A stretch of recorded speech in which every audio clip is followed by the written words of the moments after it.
Olá, sejam bem-vindos à primeira aula da disciplina Sociologia da Educação. Eu sou o professor Márcio Saviani e hoje falaremos sobre teoria clássica, as matrizes da Sociologia da Educação. Estamos iniciando a nossa disciplina Sociologia da Educação. Ela tem como objetivo analisar as relações entre a educação e a sociedade. Dependendo do modelo de sociedade que as pessoas vivem, teremos também um modelo diferente na transmissão dos conhecimentos, dos saberes, dos valores que a sociedade necessita. Por exemplo, numa tribo de índios, a maneira de educar as pessoas era diferente da sociedade que nós vivemos hoje. Numa tribo de índios, nas sociedades rurais antigas, as pessoas educavam de maneira mais próxima, passando de pai para filho. Os filhos ficavam todos ali em volta dos pais, aprendendo as coisas, em volta dos mais velhos. Na medida que iam crescendo, cresciam juntos também com essas pessoas, adquirindo seus valores, seus costumes pela tradição. Então era um processo totalmente diferente do que nós vivemos hoje. Na sociedade atual, com as novas tecnologias, nós não aprendemos somente através dos mais velhos, do pai, da mãe, dos avós ou do meio mais próximo. Nós aprendemos também com pessoas que estão distantes, que mal conhecemos. As redes sociais nos proporcionam esse modelo. E percebam que na sociedade atual também, com as novas tecnologias, começa a surgir novas formas e começa a entrar em crise as antigas formas, como, por exemplo, o modelo escolar. A escola ela começa a entrar em crise, já há algum tempo que ela está em crise, agora, nesse processo tecnológico, não há mais necessidade de você ter a escola como espaço físico. Então já está chegando o momento em que a educação provavelmente vai sofrer um processo totalmente diferente. Nós somos um exemplo disso. Essa relação que eu estou tendo com você agora é um bom exemplo de como as coisas estão mudando. Eu não vejo vocês me veem através de uma tela, nós podemos estar aí muitos e muitos quilômetros de distância. Pode ser que você está assistindo essa aula depois que ela foi transmitida ao vivo, você está assistindo na sua casa, no seu trabalho. Então percebo, muita coisa está mudando nessa relação entre ensino e aprendizagem. Nessa relação que nós chamamos de educação, que não é só a escola também. Tem outras formas de educar as pessoas que também está se modificando. Então, essa disciplina irá analisar ao longo dessas 4 aulas esse processo envolvendo a educação e a sociedade. Vamos ao quadro agora, nós vamos ver o que estaremos estudando nessa aula. Então, nós vamos situar a formação da sociologia, relacionando-a com as desordens e crises sociais associadas à Revolução Francesa e à Revolução Industrial. Compreender os conceitos fundamentais de Durkheim e sua contribuição para a sociologia da educação. Introduzir conceitos importantes da obra de Karl Marx e sua interpretação da história. Então veremos nessa aula todo o processo de surgimento da sociologia como um pano de fundo para compreender o caos social, as crises que existiam no século XIX, devido às revoluções que estavam ocorrendo, às transformações que estavam sendo provocadas. Então a sociedade entra em crise, crise de valores, crise na organização social, e surge uma ciência para compreender todos aqueles problemas que estavam surgindo ali, que é a sociologia. Então nós vamos ver como surge a sociologia, analisando alguns problemas sociais da época, e até porque esses problemas que existiam naquele momento, provocados pela Revolução Francesa Industrial, são problemas muito parecidos com aquilo que encontramos em nossa sociedade hoje. Então, estudando aquela época, nós vamos acabar pensando a nossa sociedade, o nosso momento atual. Vamos ver alguns teóricos importantes, Durkheim, Karl Marx, que ofereceram teorias para auxiliar as pessoas a compreender a sociedade em que vivem. Vamos ao quadro novamente. Veremos nessa primeira parte de nossa aula uma situação-problema que está no nosso material didático, que fala da obra Os Miseráveis, de Victor Hugo, que aborda as desordens sociais provocadas pela Revolução Francesa. O autor apresenta um sombrio cenário que semeava um futuro novo. Então, na obra Os Miseráveis, de Victor Hugo, no início do século XIX, Victor Hugo viveu aquele período e ele procura fazer uma análise, um relato das condições sociais da época. a miséria, as injustiças sociais. Ele conta a história de Jean Valjean, que é um senhor que ele foi preso por roubar um pedaço de pão, ficou 5 anos na cadeia.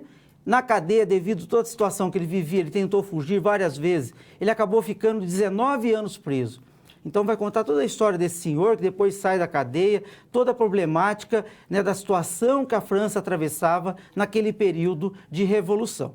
Tá? Então, para compreender essas desordens que ocorreu na sociedade europeia e que acontece também em nossa sociedade, nós vamos ver alguns conceitos e algumas teorias, né, para ajudar a poder olhar melhor a sociedade que nós vivemos. Tá? Vamos agora às teorias para nós pensarmos a sociedade.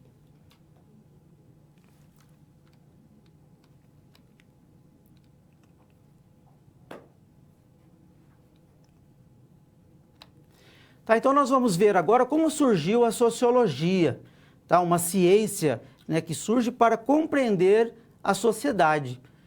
Tá? Isso em diversos momentos. Então a sociologia, assim como no século XIX, ela ainda, né, oferece bagagem para as pessoas pensar as suas relações. Tá? É muito importante estudar sociologia, especialmente em cursos envolvendo a área de educação.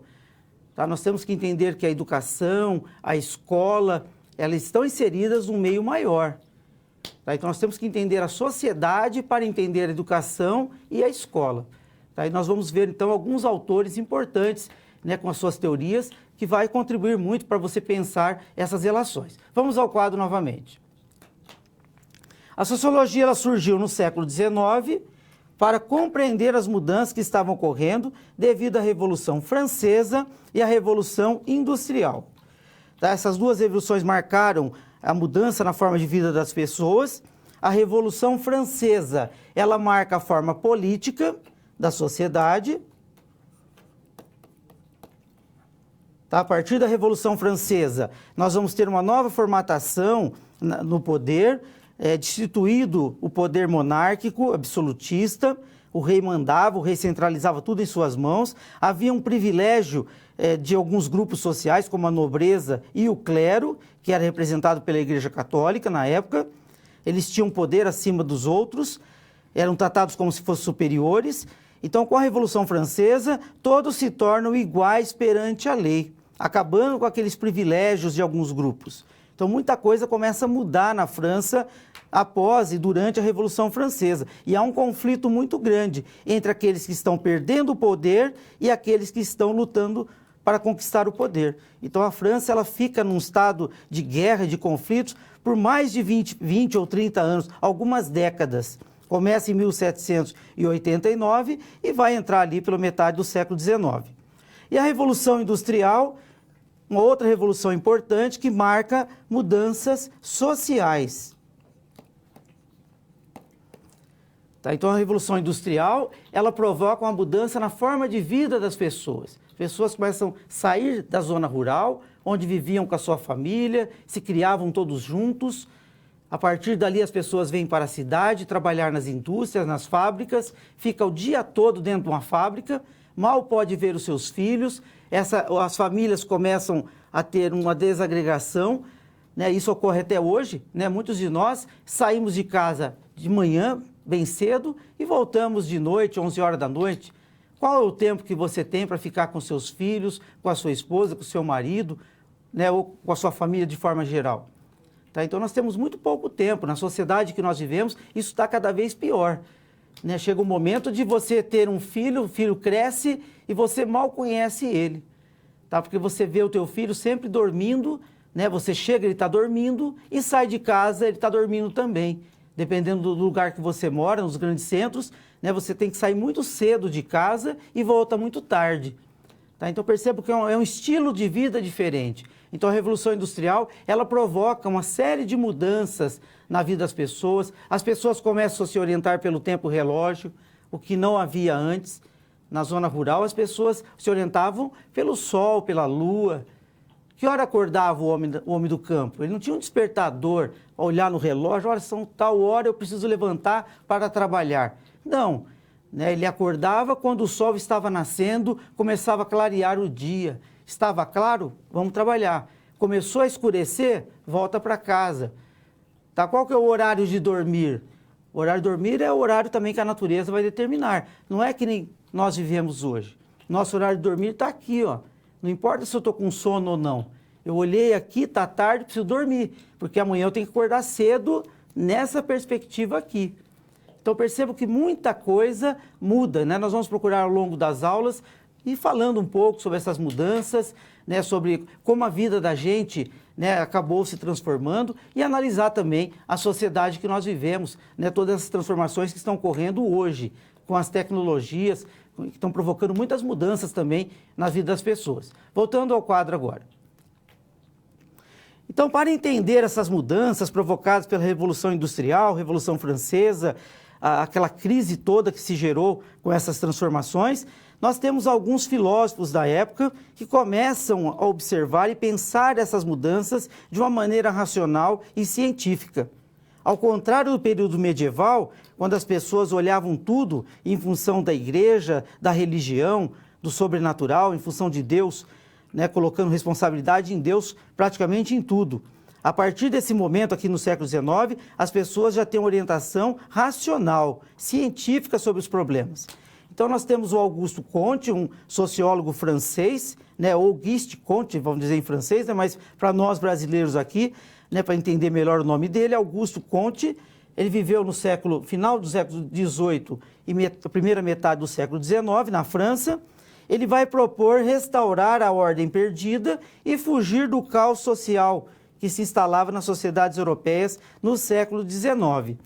Então, para Comte, a sociedade estava em desordem, a preocupação maior dele era a desordem nos valores, os valores morais, éticos que a sociedade tinha naquele período.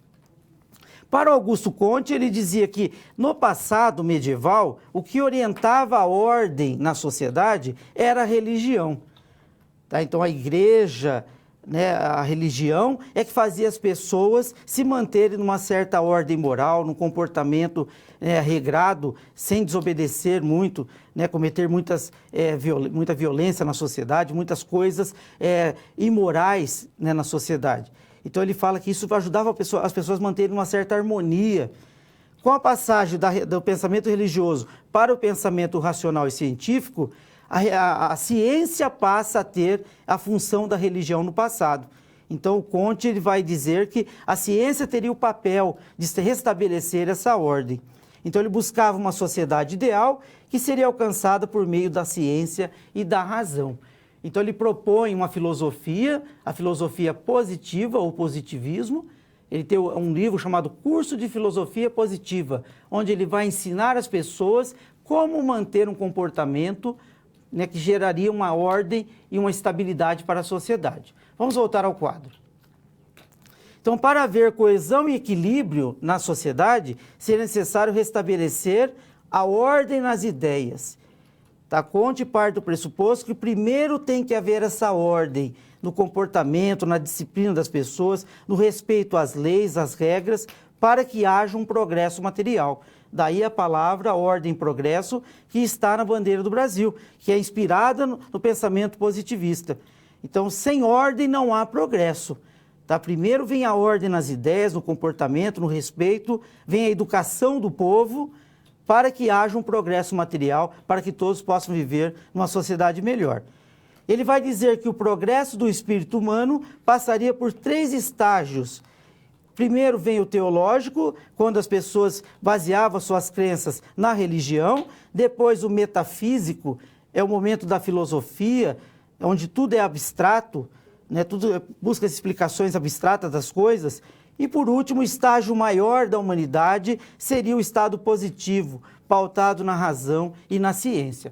Tá? Então, Auguste Comte fala que o momento maior do progresso de uma sociedade é quando as pessoas têm uma educação, uma ordem moral, né, pautada nessa racionalidade. As pessoas são altamente educadas.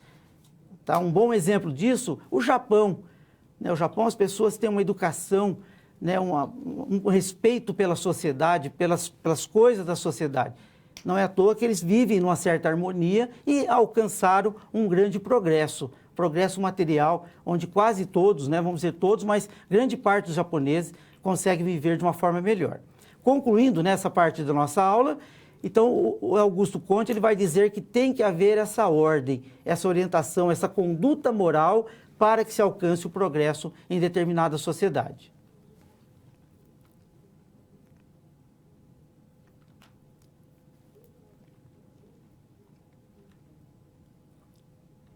Outro autor que irá contribuir também para o pensamento sociológico, para compreender aqueles problemas todos que estão ocorrendo na sociedade europeia e que também nos serve para entender os problemas que nós enfrentamos hoje, é o Émile Durkheim, um outro sociólogo. Ele foi discípulo, aluno do Augusto Conte, e depois, em determinado momento, eles romperam um pouco só, porque a teoria deles é muito próxima na forma de analisar a sociedade, no método que eles utilizam, mas o Durkheim segue um caminho um pouco diferente quando ele vai propor novas teorias. Vamos ao quadro.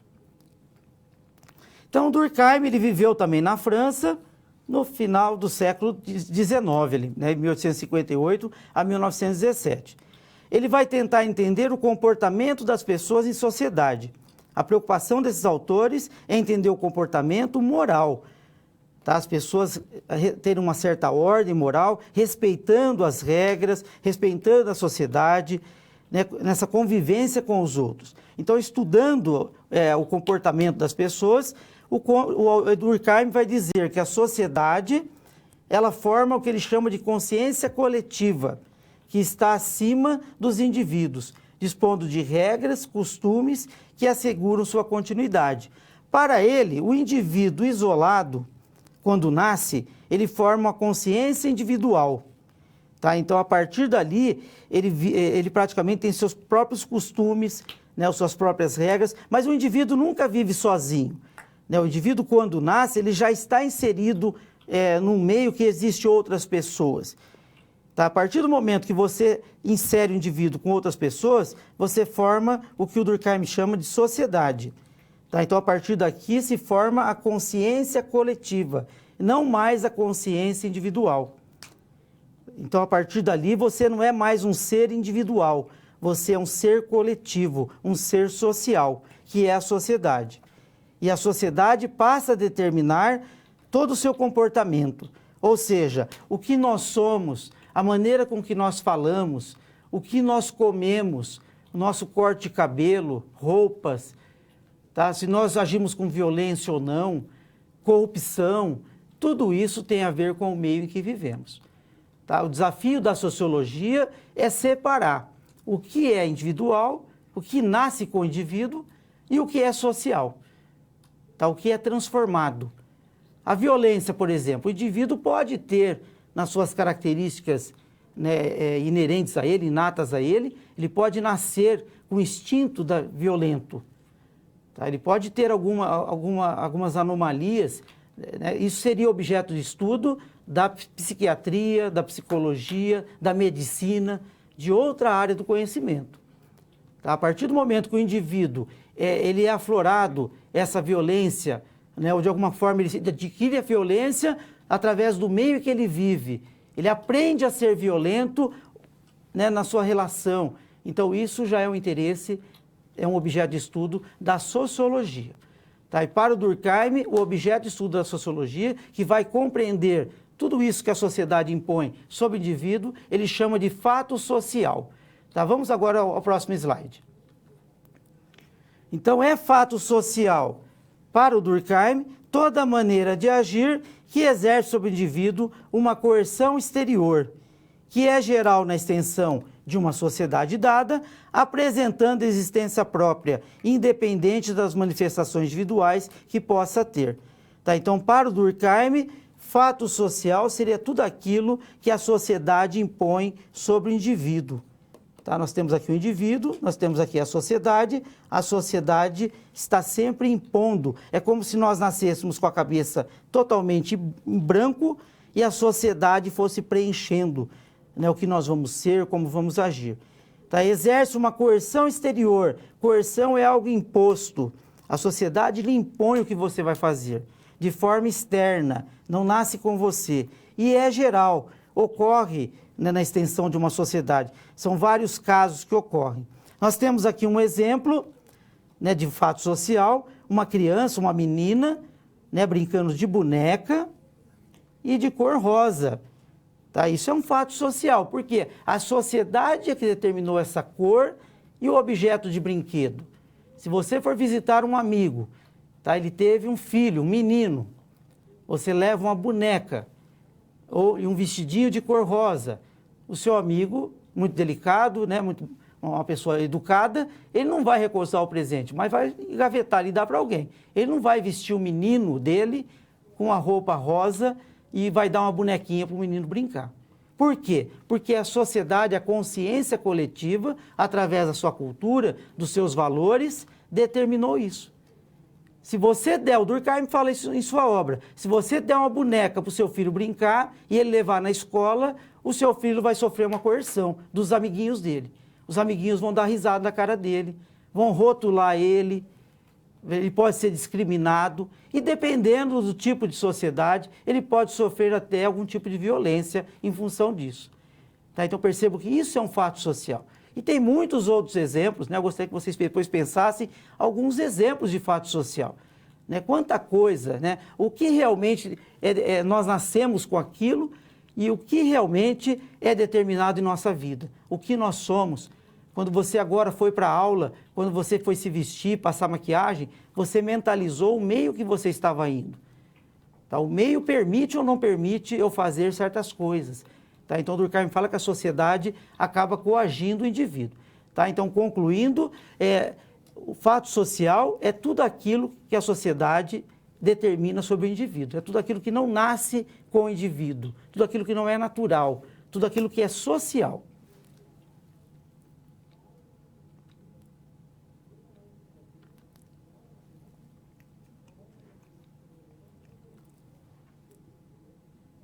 Para o Durkheim, perceba então que você não entende o indivíduo de forma isolada. Você não analisa o comportamento dos indivíduos olhando só para o indivíduo.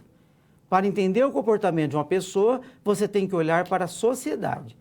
A não ser que esse comportamento seja determinado por fatores, né, genéticos, biológicos, psiquiátricos, aí já não é objeto da sociologia. Tá? Você pega um comportamento, por exemplo, um indivíduo que é violento. Nós temos que analisar a sociedade que nós vivemos. Hoje tem crescido muito, nos últimos tempos, a violência contra a mulher, por exemplo. Como que o Durkheim analisaria esse problema na sociedade? Analisando a sociedade, a nossa cultura, os nossos valores, nós vamos perceber que a sociedade ensina o menino a ser machista e agir, né, de certa forma, na violência contra a mulher. Tá? Existe uma questão no machismo, que é a questão da honra. A honra do homem, de defender a sua moral. Tá? Quando a mulher ela chega no homem e se separa do homem, tem muitos homens, por essa cultura que foi criada nele, ele não aceita. Ele se sente desmoralizado, rebaixado, se sente como se a mulher mandasse nele. Isso provoca violência contra a mulher. Então, são valores que são construídos na sociedade que provocam esse comportamento. Tá? Existe um comportamento provocado pelo meio. Eu me lembro, olhando para a minha infância, eu nunca vi meu pai lavar uma louça e um banheiro em casa. Porque naquela época, os homens não faziam isso. Era coisa de mulher. O homem, quando ia casar, minha mãe e meu pai foram assim. Quando eles foram se casar, minha mãe era telefonista. Meu pai falou, você tem que largar o trabalho para poder cuidar dos filhos. Você, a partir de agora, vai ficar em casa cuidando dos filhos. Eu trago o sustento para casa. Então, se cria essa cultura. Percebo que ninguém nasce assim. A sociedade é que muda. Tanto que se você pegar hoje vários humanos em várias partes do mundo, conforme a cultura dessa pessoa, ela vai ter uma maneira de ser e de agir. Tanto que as coisas estão mudando. Eu já lavo o banheiro na minha casa, eu já lavo louça. Tá vendo? Diferente do meu pai. Meu pai estava culpado? Não, ele foi criado daquele jeito. Tá? Então percebo que a sociedade é que acaba determinando, né, esse comportamento. Vamos voltar agora ao slide. Então, conforme o tipo de divisão do trabalho social que predomina em uma sociedade, temos diferentes tipos de cooperação entre os indivíduos, que o Durkheim chama de solidariedade social, que, por sua vez, dá uma vida moral diferente. Isso aqui é importante, porque dependendo da maneira com que as pessoas se organizam na divisão do trabalho, tá? Você vai ter uma vida moral diferente. Tá? Nós temos um exemplo de uma tribo, né, onde os homens, tá, eles fabricavam arco e flecha e atiravam, né, com arco e flecha desde criança. Era a identidade do índio. O índio homem, ele atirava, caçava. Havia uma divisão sexual do trabalho na tribo. Era uma cultura que foi criada na tribo. Não é que o índio já nascia, né, e já pedia um arco e flecha. Não, eles ensinavam ele que ele deveria pegar o arco e flecha. A menina, a mesma coisa. Desde criança, a família já ensinava ali a menina o comportamento dela dentro da tribo. Acontece que em uma determinada tribo, a menina criava balaios e cestos para coletar os alimentos e os meninos, arco e flecha, desde pequeno, para aprender a caçar. E um menino, né, que foi crescendo na tribo, ele tinha um comportamento diferente. Ele fazia balaios e saía coletando alimento. E tinha as mesmas atividades que as mulheres faziam. Ele não praticava as atividades dos homens. Tá? Então percebo que dentro dessa tribo, esse menino, esse homem, ele tinha um comportamento, dentro da divisão de trabalho, da organização, um comportamento de mulher. Tá? Isso quer dizer que ele é homossexual? Não. Tá? Quer dizer que ele tinha um comportamento, é como na nossa sociedade. Tá? Na minha época de infância, um homem ser cabeleireiro significava que ele era gay. As pessoas rotulavam ele. Tanto que tinha cabeleireiros, né, que não eram gay, mas se faziam de gay. Por quê? Porque os homens não deixavam suas esposas ir cortar cabelo com outro homem, ficar lá massageando a cabeça dela. Da mesma forma, os homens estilistas. Você não deixava sua esposa ficar lá com outro homem fechado, ele tirando medida na sua esposa. Agora, se ele fosse afeminado, né, com os gestos dele, a conduta de uma mulher, aí o marido fala, isso aí não é homem, entendeu? Então pode ir, né? Aí eram os costureiros. Existia um caso de costureiros que eram héteros, mas se faziam de homossexuais para poder ter os clientes. Então percebo como que é a sociedade que determina essa posição. E até hoje, de certa forma, isso prevalece, embora esteja mudando muita coisa. Vamos voltar ao quadro. Então, para o Durkheim, né, vamos mudar aqui, conforme o tipo de divisão de trabalho, nós vamos ter tipos também diferentes dessa relação entre as pessoas. Por quê? Porque a divisão do trabalho, ela provoca uma interação entre as pessoas. Divisão do trabalho é quando várias pessoas realizam várias atividades. Por exemplo, a fabricação de um pão, da matéria-prima até o produto final, quantas pessoas trabalham para produzir o pão em nossa sociedade? Tá? Para você comer um pão francês da padaria de manhã, muita gente interagiu com você, trabalhando para fazer o seu pão. Nas sociedades indígenas, como nós temos aqui na imagem, essa relação é menor. Talvez uma pessoa, ela mesma faz o pão, ou é a sua esposa que fez o pão. Você não tem uma divisão enorme para comer um pão, ou para, numa zona rural antiga, para você poder beber um leite, entendeu? Então a relação entre as pessoas era mais próxima do que a relação que nós temos na sociedade que nós vivemos. Então, para Durkheim, quando as pessoas viviam numa sociedade simples, com pouca divisão de trabalho, isso prevalecia um modelo de solidariedade mecânica. Solidariedade é uma cooperação entre as pessoas, uma relação. Quando passa da sociedade rural, tribal, simples, para a sociedade industrial, prevalece a solidariedade orgânica. As pessoas passam a ser mais especializadas, a relação é mais complexa. Por que orgânica? Ele fala que é igual a um organismo humano vivo. Você tem vários órgãos, um depende do outro. Se o seu fígado para, o organismo inteiro pode morrer ou fica doente.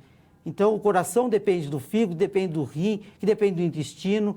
Entendeu? A sociedade moderna, segundo Durkheim, ela se baseia dessa forma. Um depende do outro. Há uma interdependência entre os indivíduos. Você depende muito mais do outro do que os índios dependiam do outro nas tribos. Hoje, sem o outro, você não come. Você pode ter um monte de dinheiro e não tem comida, se ninguém plantar comida para você comer.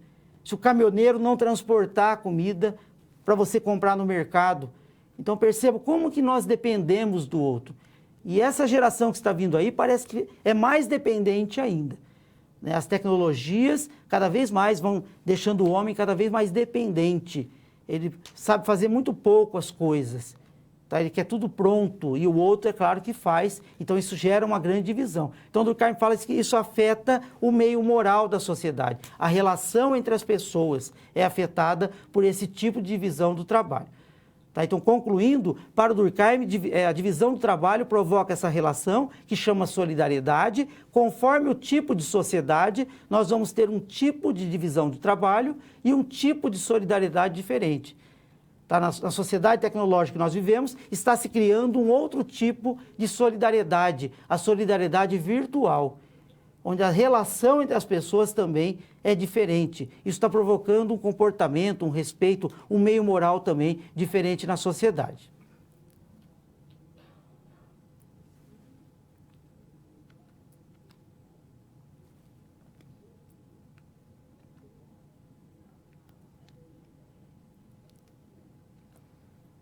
Então, resolvendo essa primeira parte de nossa aula, nós estamos falando sobre as desordens, né, na sociedade, tanto francesa como na sociedade atual. Como analisar a desordem na sociedade brasileira? Primeiro eu pergunto, né? Você pensa como eu? Eu penso que a sociedade brasileira está em desordem, analisando o pensamento desses autores. Há uma desordem moral. As pessoas não respeitam as regras, não respeitam os outros, ninguém cumpre, né, as leis, as normas. Né? Os alunos não querem mais estudar, pessoas não querem mais trabalhar, algumas, tem muito desemprego também, então tem uma série de problemas, divórcios, separações, violência de forma geral, tá? Então percebo que isso é uma desordem. Então como analisar essa desordem? Tá? Então, de acordo com esses pensadores que nós estamos estudando, principalmente o Durkheim, nós temos que analisar a sociedade. A sociedade está sofrendo transformações, a divisão do trabalho está mudando com as novas tecnologias, tudo isso está provocando um novo comportamento nas pessoas. Aí esse comportamento acaba, né, tendo como consequência essa violência, esse desrespeito, essa desordem, essa relação com o outro. Nós temos um autor, um sociólogo polonês, Zygmunt Bauman, faleceu faz pouco tempo. Ele fala do amor líquido, da sociedade líquida. Ele fala que as relações modernas estão provocando essa relação líquida que se dissolve. Ninguém se apega a ninguém, parece que as pessoas estão perdendo o sentimento de amor ao outro, do respeito. Tá? Então é uma sociedade muito violenta, intolerante. Tá? Então ele fala que as relações não duram muito. Tá? Os casamentos, o relacionamento de forma geral, entre os próprios familiares. Tá? Então as relações estão ficando líquidas, segundo Bauman. Trazendo para o Durkheim, talvez é um reflexo desse novo tipo de sociedade. Voltamos ao slide agora. O conhecimento e a razão são as melhores formas para evitar a ignorância e suas consequências. Tá? Então, aproveitando aqui o pensamento do Comte, né, do Durkheim, da ciência, da sociologia, o conhecimento e a razão. As pessoas precisam de educação, mas não é a educação só que se aprende na escola. É a educação que se aprende também em casa, mas é uma educação voltada para a razão, para o conhecimento, para aquilo que as pessoas consigam visualizar, né, um pensamento mais crítico. Né, onde, nós temos hoje a Base Nacional Comum, né, que irá orientar a educação, né, básica no nosso país. Você pegando lá as 10 competências, lá tem o conhecimento crítico, né, você tem lá também a responsabilidade e a cidadania, você tem a empatia. Então tem uma série de conhecimentos que se exige que as pessoas tenham para poder viver bem em sociedade, respeitando a sociedade em que vive. A educação é a melhor forma de construir um mundo melhor, mais justo e igualitário. Tá? Então, através da educação, pegando as ideias do Comte, né, a educação vai proporcionar uma ordem moral capaz de gerar um mundo mais justo, né, um mundo do respeito. Tá? O Augusto Comte, ele acreditava numa sociedade harmoniosa, a construção de uma sociedade que viveria em harmonia, sem os conflitos. Os conflitos muitas vezes existem, segundo Augusto Comte, por falta da razão, do diálogo, né, das pessoas dialogarem, né, tentar achar uma saída, uma solução pacífica, racional. Tá? Então, a razão levaria todos a uma sociedade melhor. Tá? Levaria a indústria a produzir, né, e a ciência colaboraria, né, para manter, né, essa produção de uma maneira que todos também, né, tivessem uma condição melhor na sociedade. A razão nos leva a acreditar que se há muito desemprego, muita miséria, isso prejudica a sociedade como um todo. Tá? Então, a razão nos traria esse conhecimento, né, essencial para manter a ordem, para manter o progresso na sociedade. Tá? Estamos encerrando essa primeira parte da nossa aula. Tá? Nós vamos ver uma atividade que nós vamos estar pensando. Tá? Vamos agora ao próximo slide.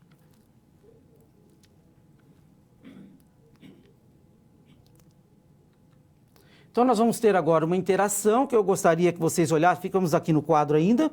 O que devemos fazer para acabar com a corrupção na sociedade?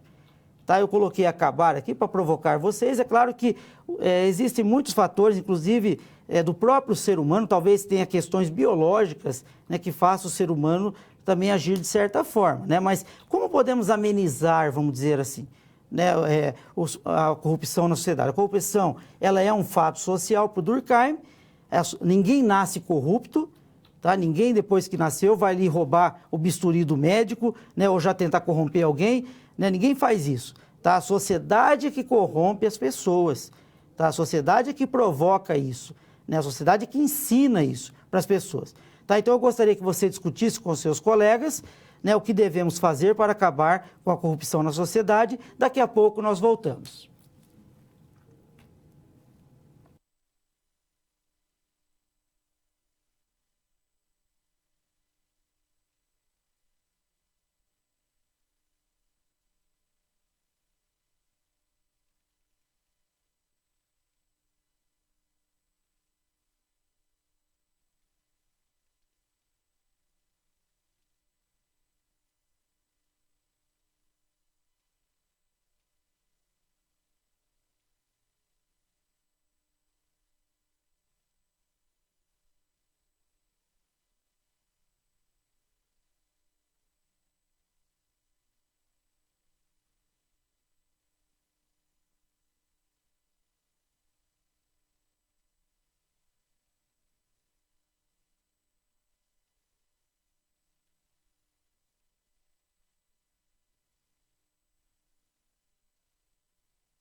Estamos de volta, tá? Vieram várias respostas, agradeço muito a participação de vocês. Tá? Infelizmente, né, nós não temos tempo para ler todas elas aqui na teleaula, tá? Mas com certeza já li algumas, né, já elaborei na minha cabeça algumas respostas e depois da aula também a gente dá um print ali, né, do que tem, a gente vai lendo. Se vocês tiverem dúvidas, vão enviando também através do e-mail, né, para que nós possamos estar respondendo vocês.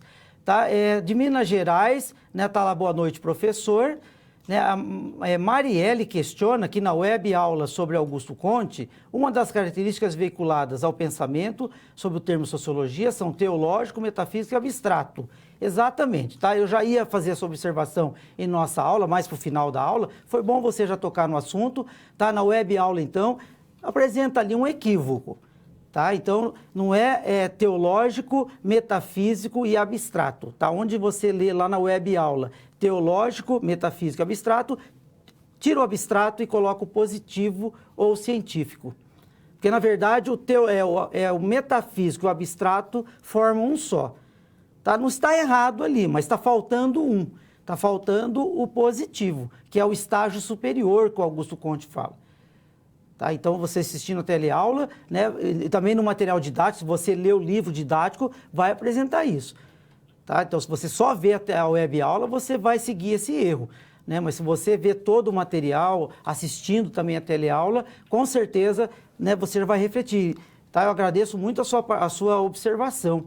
Tá? Espero que os outros também tenham, né, essa dedicação que você está tendo, né, de fazer as leituras, de observar, né, ou perceber ali, identificar, né, um problema na web aula. Tá? Então, onde está escrito metafísico abstrato, tem também o positivo, que seria o estágio superior. Tá? Então, voltando para a nossa questão, né, que nós colocamos, que nós tivemos várias respostas, a corrupção, ela é um fato social. Você não acaba com a corrupção, segundo o Durkheim, tá? Só prendendo os corruptos. Por quê? Porque vão surgir outros corruptos, porque a consciência coletiva é que é corrupta. Alguma coisa na mistura que forma a sociedade brasileira, para o Durkheim, provoca a corrupção. É a cultura que se formou, são hábitos. Nós temos um princípio moral. Aqui na cidade que eu moro, em Londrina, no Paraná, tem um telejornal, ele tem mostrado todo dia boas ações das pessoas. Hoje mostrou uma ação de uma mulher que achou uma quantidade grande de dinheiro e devolveu para o dono. Vejam bem que coisa mais normal do mundo. Você achou um dinheiro que não é seu, você procura o dono e devolve para ele. Não, virou notícia como se fosse algo extraordinário. Na nossa sociedade, quando alguém faz coisa boa, parece que é algo extraordinário. É uma coisa assim, fala, nossa, ele fez a bondade. Não é mesmo? Era para ser normal isso. Quem faz coisa errada era para ser extraordinário. Mas virou ao contrário. Não é mesmo? Banalizou-se, né, as coisas ruins, parece que é comum, natural, e quando a pessoa faz uma coisa boa, é algo extraordinário, absurdo. Nossa, que absurdo, ele cometeu o bem. Ninguém parece que faz o bem. Tá? Então, isso é fato social. Tá? Você pegar hoje um político que você vê que ele é honesto, não é mesmo? É algo que foge à regra, infelizmente. Nós temos políticos honestos, né? Mas a corrupção está tão aí todo dia, todo mundo ouvindo falar de corrupção para lá e para cá, não é isso? Quando você vê que tem algum honesto, você nem acredita. Você fala, não tem político honesto. Você está querendo entrar na política para pegar dinheiro. Tá vendo? Então você cria, isso é um fato social para o Durkheim. Então, para acabar com a corrupção, nós temos que construir uma outra consciência coletiva, tá? Uma outra forma de conceber, né, as relações na sociedade. Nós vamos agora ver outras teorias com outro autor, que é o Karl Marx. Vamos ao quadro.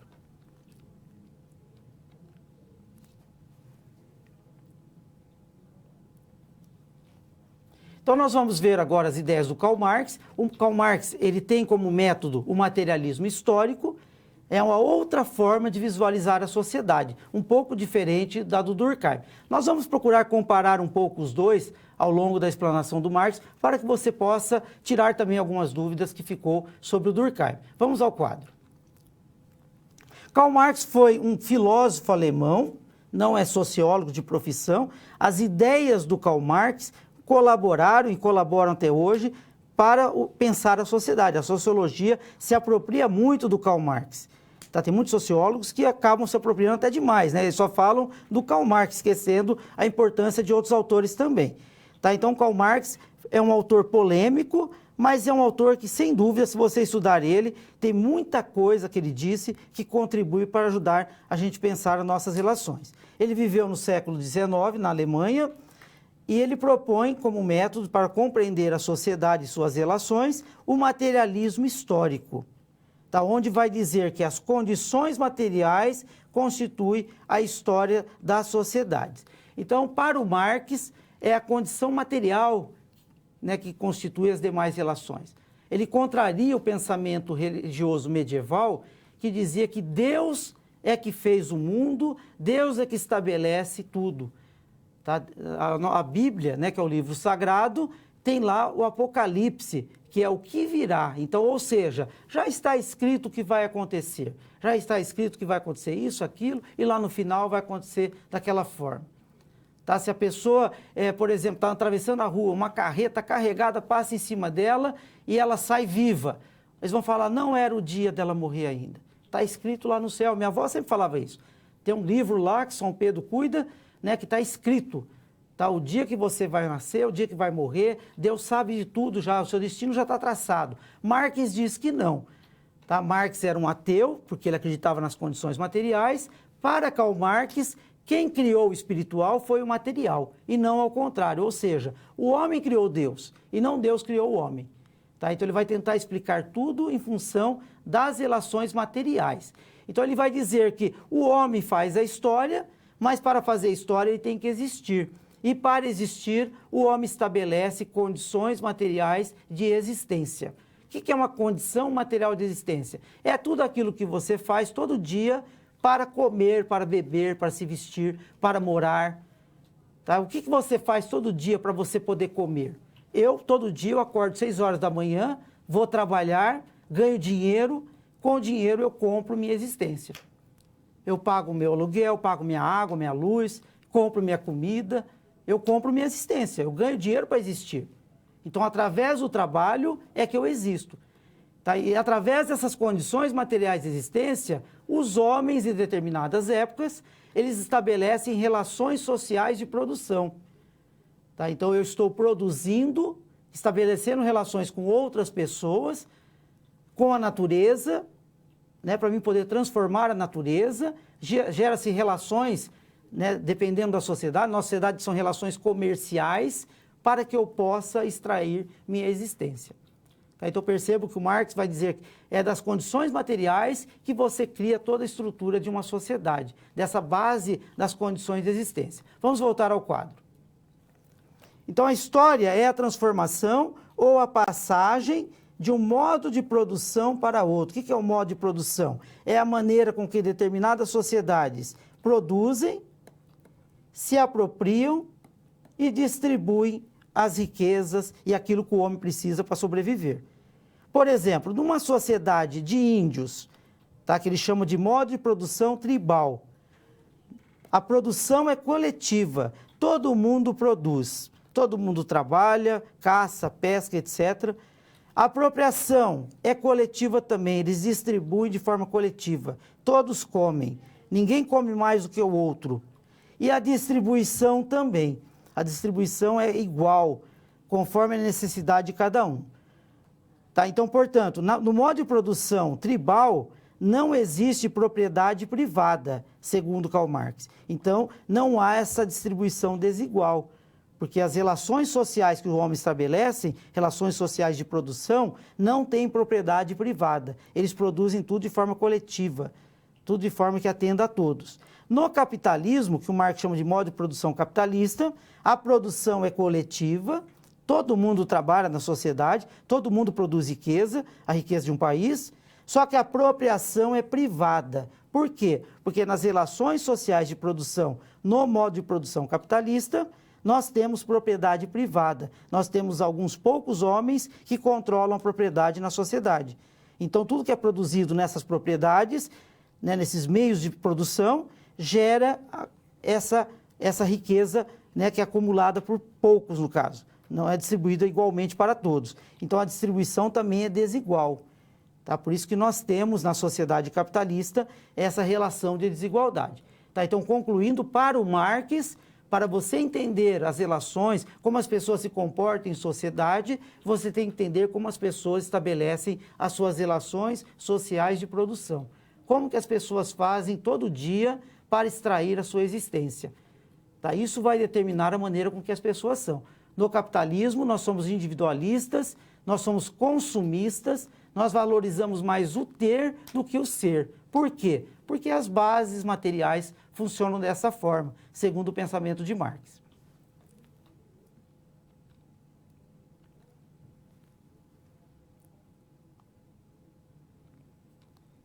Nós vamos ver agora um outro conceito importante para o Marx, que é o de classes sociais.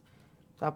Para Marx, as classes sociais, elas só passaram a existir quando, dentro de um modo de produção, né, nas relações sociais que os homens estabelecem, surgiu a propriedade privada. Então ele vai dizer, num determinado momento, alguém se apropriou da propriedade e falou, essa terra aqui é minha.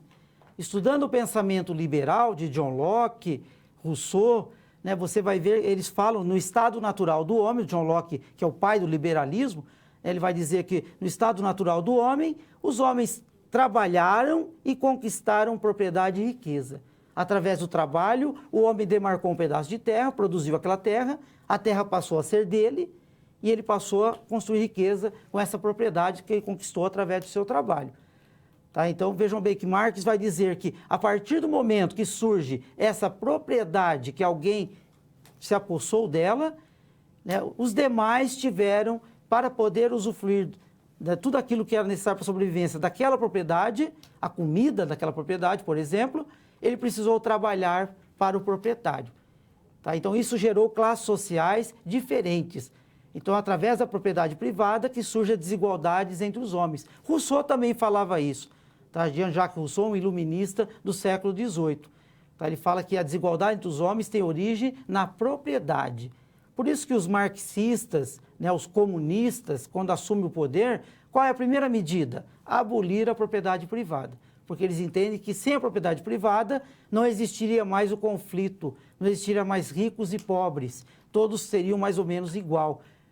Tá? E o socialismo é um processo onde o sistema iria ajustando isso até chegar no comunismo, né, quando seria aquela igualdade plena. Alguns falam que isso é uma utopia, né, mas o Marx fala que mudando as relações de produção privada, você não teria mais alguns conflitos que existem na sociedade, algumas desigualdades que são provocadas pela propriedade. Vamos voltar ao slide agora. Então, classe social para Marx seria a posição que o indivíduo ocupa nas relações sociais de produção. Tá? Então, se você é proprietário, você pertence a uma classe. Se você é não proprietário, você pertence a outra classe. Tá? Então, basicamente, temos duas classes, a dos proprietários e a dos não proprietários.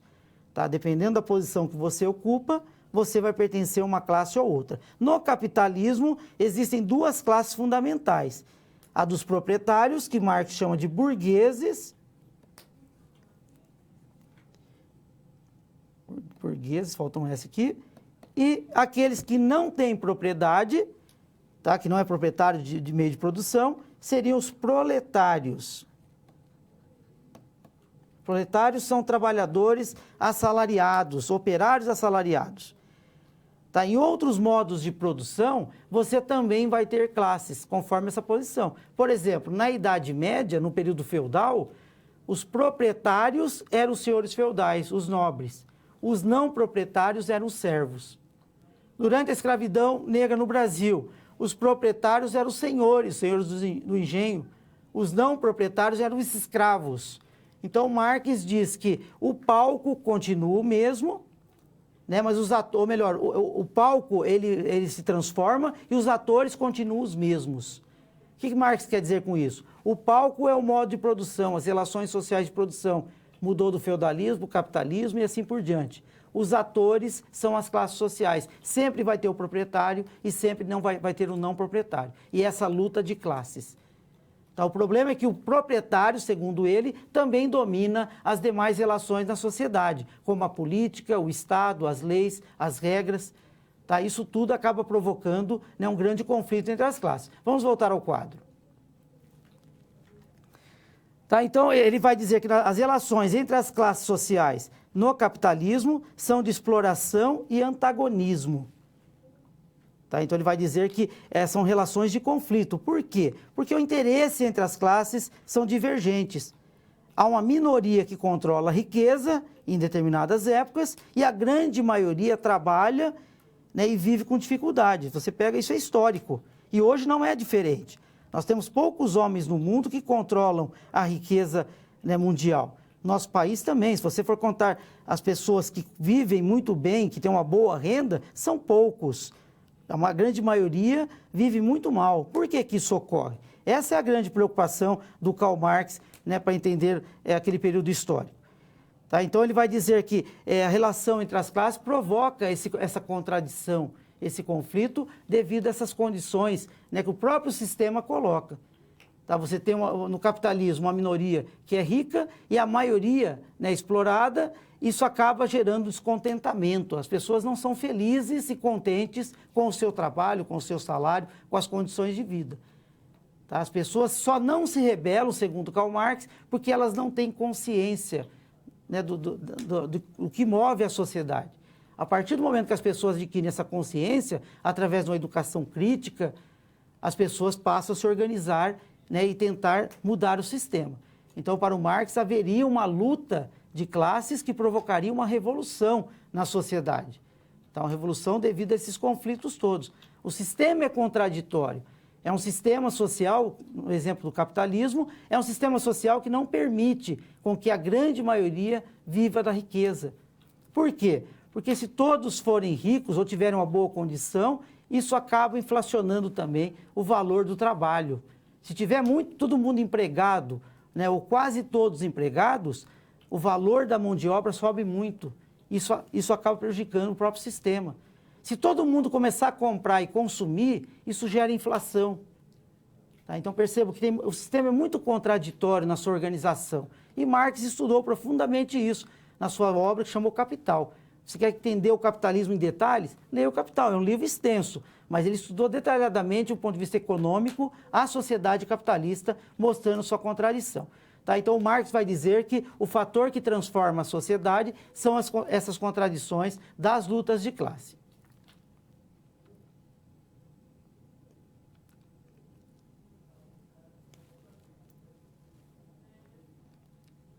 Vamos a um outro conceito de Karl Marx, ou dois conceitos importantes, que é o de mais-valia e alienação. Vamos ao quadro. Mais-valia é o valor excedente produzido pelo operário. Tá? Pelo operário que não é pago pelo capitalista. Tá? Então, eu vou colocar aqui um desenho que vai exemplificar um pouco melhor essa forma de exploração que existe no capitalismo, segundo Marx, que é a mais-valia. Vamos imaginar numa fábrica de sapatos, tá? Um operário, né, produzindo sapatos, ele trabalha 8 horas por dia. Com 2 horas de trabalho, esse operário já paga o seu salário. Ele já produz uma quantidade de sapatos suficiente para pagar o que ele ganha. As outras 6 horas é o que Marx chama de mais-valia. É um valor a mais que ele trabalha e entrega para o seu patrão. Tá? Então, o trabalhador com 2 horas já recebe o salário. As 6 horas fica para o patrão. Aí o patrão paga o investimento na empresa, repõe o estoque, a matéria-prima, investe e sobra ainda um valor para ele na forma de lucro. Tá? Então, a mais-valia não é necessariamente o lucro. O lucro é o que o capitalista, o patrão, ele pega livre, né, o que sobra para ele. Aí ele vai investir nas coisas da vida dele. Tá? O grande problema para Marx é que o trabalho do trabalhador, do operário, do proletário, é que ajuda a construir essa riqueza toda, esse patrimônio do patrão. Quando você sai de uma empresa, segundo Karl Marx, tá? Tudo que nós estamos falando aqui é para pensar as ideias desse autor, quando você sai de uma empresa, você recebe os seus direitos trabalhistas e o grande patrimônio que você ajudou a construir fica com quem? Com o dono da empresa. Tá? Ou seja, para Marx, esse sistema é um sistema de exploração. O trabalho ajuda a agregar valor, mas não para o trabalhador, e sim para o dono do negócio. Tá? Por isso que Marx é um crítico, né, da forma de trabalho no capitalismo. Ele vai falar também da mais-valia relativa e absoluta. Ele vai dizer que, com as altas tecnologias, o trabalhador cada vez mais trabalha menos tempo para poder pagar o seu salário. Numa fábrica da Nike, em Honduras, foi feita uma pesquisa, né, dentro de uns autores marxistas, com 15 segundos de trabalho, devido às tecnologias que tem na fábrica, o trabalhador já paga o seu salário. Ele já produz uma quantidade de sapato ou tênis, no caso da Nike, e já paga o salário do cara lá em Honduras. Primeiro porque o salário é baixo, a mão de obra em Honduras é muito baixa, o valor do trabalho.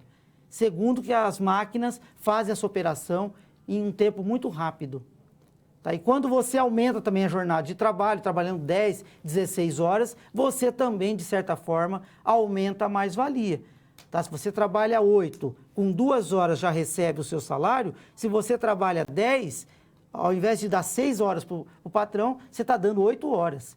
Tá? Então, o Marx fala que existem formas de você ampliar essa mais-valia, que seria uma forma de exploração. Vamos voltar ao quadro. Nós temos outro conceito importante, que é o de alienação, que é o momento do capitalismo em que os homens perdem-se a si próprios e ao seu trabalho. Tá? Então, Marx vai dizer o que é alienação.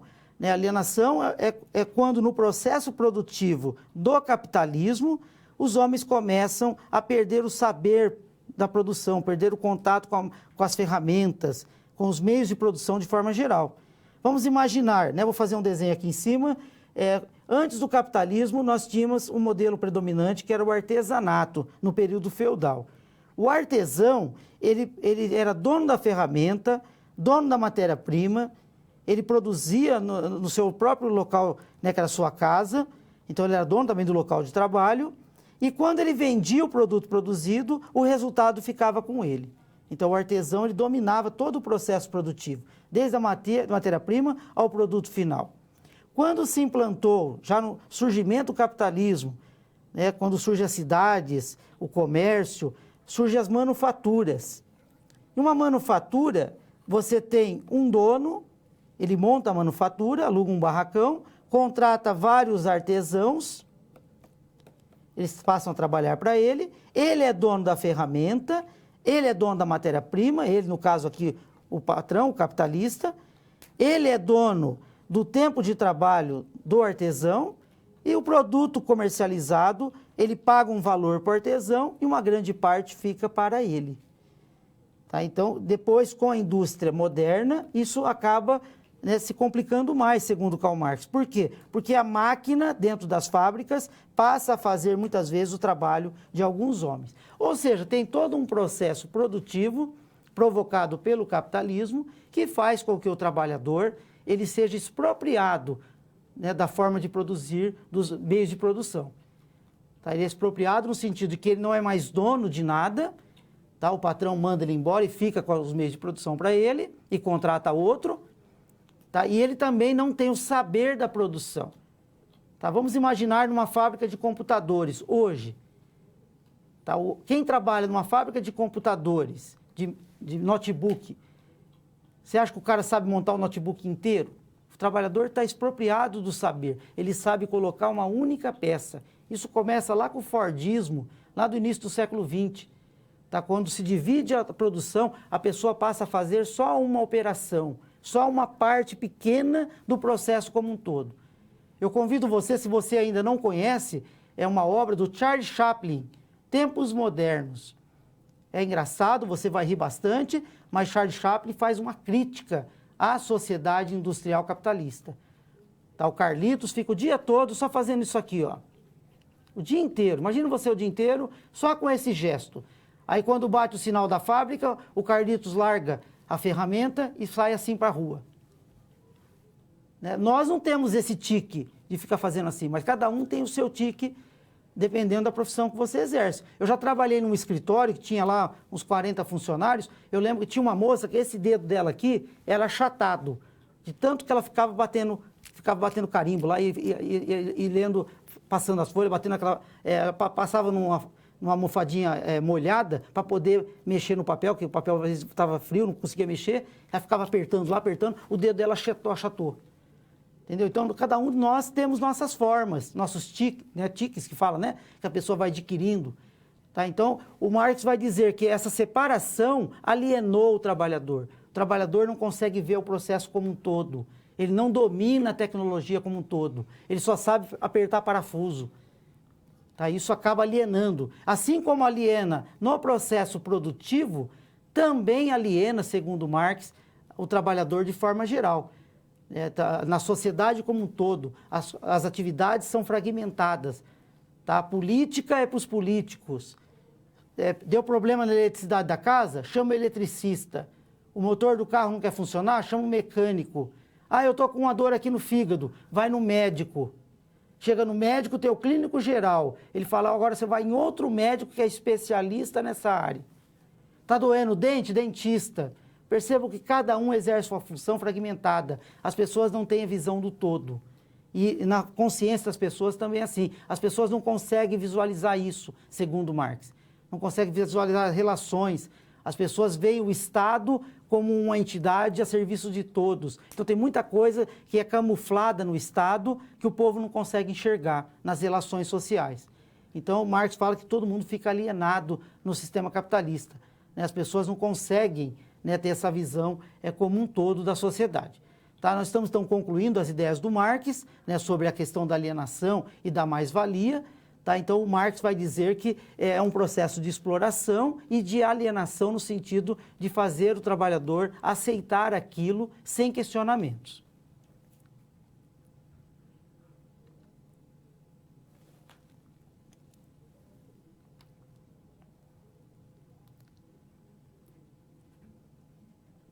Então, nós estamos chegando numa parte da nossa aula que nós vamos concluir um pouco das ideias do Karl Marx. Vamos voltar agora ao slide. Então, qual é o principal fator que provoca as transformações em uma sociedade, segundo Karl Marx? Tá? Segundo ele, as contradições entre as classes é, para Marx, o fator que move a história. Tá? Então, as contradições entre as classes. Chega um momento no modo de produção, devido à propriedade privada, as classes entram em conflito. Tá? Isso acaba mudando. Outro fator também importante é quando você muda as relações sociais de produção em determinada sociedade. Você pode me questionar, falar assim, mas professor, se é a propriedade privada que cria as classes e são as classes que geram essa transformação, por que as sociedades indígenas se transformaram? Elas não tinham classes, não tinham propriedade privada. Tá? Mas em algum determinado momento, nas sociedades tribais, ou eles criaram alguma mudança tecnológica que provocou tudo isso lá no passado, pegando a sociedade feudal, que viviam, antes da sociedade feudal, até viviam em clãs também, em modelos tribais. Tá? Chegou um momento que foi surgindo o comércio, mudando as relações, tudo isso provocou a mudança do modo de produção tribal, feudal, etc. Tá? E também não esquecendo que no caso nosso do Brasil, o que fez mudar o modo de produção tribal aqui no Brasil foi a ocupação, como queiram chamar, dos povos europeus. Os portugueses, espanhóis entraram, escravizaram os índios, transformaram toda aquela forma de vida dele, implantando um outro modelo, e esse modelo foi se transformando até chegar nisso que nós temos hoje. Hoje você tem poucos povos indígenas vivendo da forma original, no modo de produção tribal. Tá? Então perceba como que as relações sociais são responsáveis por essas mudanças. Vamos voltar ao quadro. Então, para Marx, o fator que move a história é a contradição entre as classes, e para mudar a consciência dos indivíduos, seria fundamental transformar as relações sociais de produção. Tá? Então, Marx acredita que saindo do capitalismo para um outro modo de produção, que ele chama de socialismo, mudaria as relações sociais de produção. Tudo seria coletivo a partir dali. Tá? Se a sociedade é coletiva, tudo vive no coletivo, com o passar dos anos as pessoas vão mudando a sua cultura, o seu comportamento. As pessoas vão se tornando mais coletivas, segundo o pensamento de Marx. Tá? Então vai chegar um momento que você não vai ter mais o meu, você vai ter o nosso, como nas tribos de índios. Eu estudei, eu também fiz ciências sociais, também estudei muito antropologia, lendo vários artigos de antropologia. Tem um texto que falava que em determinada tribo as relações eram coletivas, inclusive as relações afetivas e sexuais. Tá? Quer dizer que, como tudo é coletivo na produção, na vida, tudo é nosso, as relações afetivas sexuais também é nossa. Numa tribo, lá na África, a repórter pergunta para a moça, de quem que é essa criança? Ela falou, é meu filho. Quem que é o pai? Está aqui na tribo. O pai está aqui na tribo. Por quê? Porque as relações são coletivas. O meu professor morou muitos anos numa tribo de índio. Ele disse que estava um índio com 7, 6 anos de idade em cima de uma árvore, uma cachoeira com muita pedra ali embaixo. O índio caísse lá, ele ia morrer. Ele chamou o índio mais velho e falou, de quem é o pai daquela criança? O índio falou, somos todos nós. Sobe lá e tira ele de lá. né? Porque todos cuidam, é nosso, não é o meu filho. O seu filho está no sinaleiro pedindo, não tem problema, o meu não pode estar, porque é meu. O nosso, entendeu? Na tribo de índio, aquele menino que está lá pedindo no sinaleiro é o nosso filho, é o filho da tribo, da sociedade. Nós não pensamos assim. Tudo é meu, nada é nosso, não é verdade? Então, muita coisa é sua, pessoal. Por quê? Porque é a cultura construída pelas relações sociais de produção. Quando muda para o socialismo, isso começa a mudar. É claro que, para o Marx, isso é um processo. O feudalismo durou 1000 anos, o capitalismo já tem uns 800 anos. O socialismo, para alcançar tudo isso, talvez duraria 1000 anos. É para chegar num outro estágio onde as pessoas já não teriam mais o que é meu, e sim o que é nosso. Tá? Isso mudaria a sociedade, transformaria as relações e tudo mais. Tá? Então, concluindo, para o Marx, para mudar o comportamento das pessoas, nós temos que mudar essas relações materiais de existência, as relações sociais de produção, mudando o modo de produção também.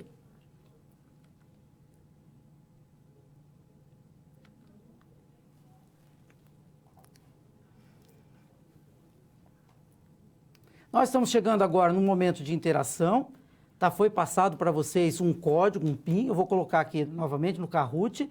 Por que usar o Kahoot? Eu entendo que o Kahoot é uma forma de nós revisarmos algumas questões de nossa aula. Tá? Então, através do Kahoot, eu vou colocar algumas questões que são conceitos importantes que trabalhamos nessa aula. Tá? Então, você que está assistindo essa aula depois que ela foi transmitida em casa, que não vai poder participar do Kahoot ao vivo, tá? Você pode anotar aí no seu caderno, né? Faz uma anotação, tá? Procura responder, procura ver se você está acertando, se você está entendendo. Então, mais do que, né, uma competição que alguns fazem, né? Eu preciso acertar mais do que o outro, tá? O objetivo aqui é que vocês compreendam os conceitos que nós trabalhamos nessa aula. Tá? Então, vou dar um tempinho aqui, deixa eu mudar aqui para chegar no Kahoot, né? Tá aqui, o código é 401953, já tem algumas pessoas aqui, né, que já acessaram. Eu vou dar mais alguns segundos aqui para vocês poderem estar acessando também, tá? Para quem não sabe usar o Kahoot ainda, é só digitar kahoot.it, vai aparecer essa tela aqui, você coloca o PIN, que é o 401953, coloca o seu nome, tá? Eu só peço que vocês levem a sério, porque tem colegas que escrevem besteira aí, né? Eu espero que vocês escrevam, né, o seu nome mesmo, ou algum apelido que você gostaria de referendar, tá? Para que a gente possa estar participando, tá? Vou dar mais alguns segundos, mas se alguém mais vai entrar, para nós podermos começar. E mesmo você não tendo conseguido acessar, acompanhe, tá? Procure responder as perguntas, ver se você realmente conseguiu entender, né, nossa aula de hoje. Já?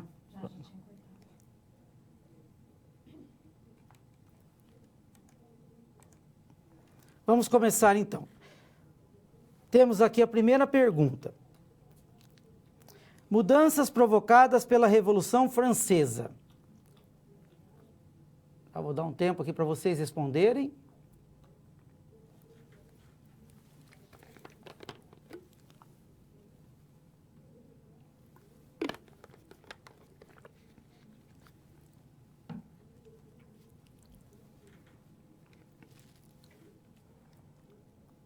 Pronto.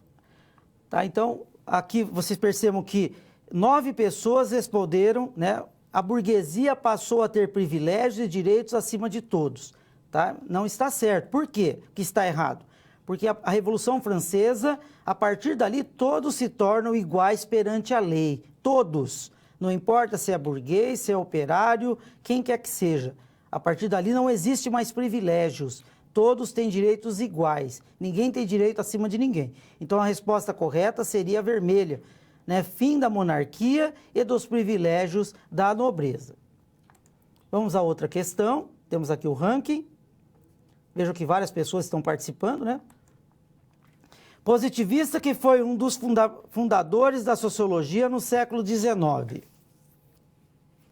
Tá? Qual é o positivista que foi um dos fundadores da sociologia no século XIX, que nós falamos nessa aula?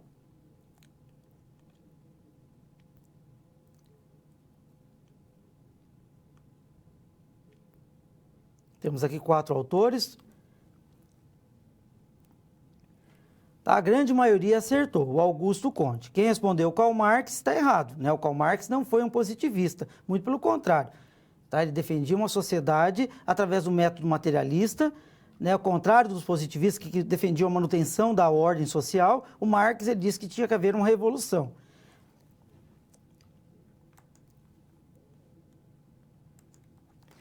Objeto de estudo da sociologia para Durkheim. Tá? Então, qual é o objeto de estudo da sociologia para o Durkheim?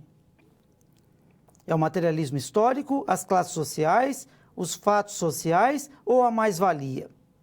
Tá? Segundo o Durkheim, qual seria o objeto de estudo? Aquilo que a sociologia estuda na sociedade. Tá? A grande maioria, né, acertou, são os fatos sociais. Marina Alves, não importa, né? É claro que é importante para alguns de vocês estarem aqui no topo, mas o mais importante é você estar entendendo os conceitos que nós estamos falando aqui. Método utilizado por Marx para compreender as transformações históricas. Qual foi o método utilizado por Karl Marx para entender as transformações históricas? Os fatos sociais, o positivismo, o funcionalismo ou o materialismo histórico?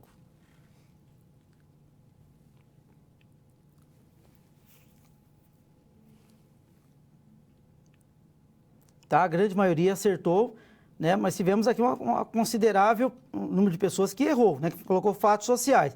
Fato social é um método utilizado, ou melhor, é objeto de estudo do Durkheim. Tá? O fato social é objeto de estudo do Durkheim. Você tem dúvida ainda do que é um fato social, é importante você fazer uma leitura do nosso material didático. As duas classes sociais no capitalismo para Marx. Quais seriam? No capitalismo, é senhores feudais e escravos, senhores feudais e servos, burgueses e escravos ou burgueses e proletários?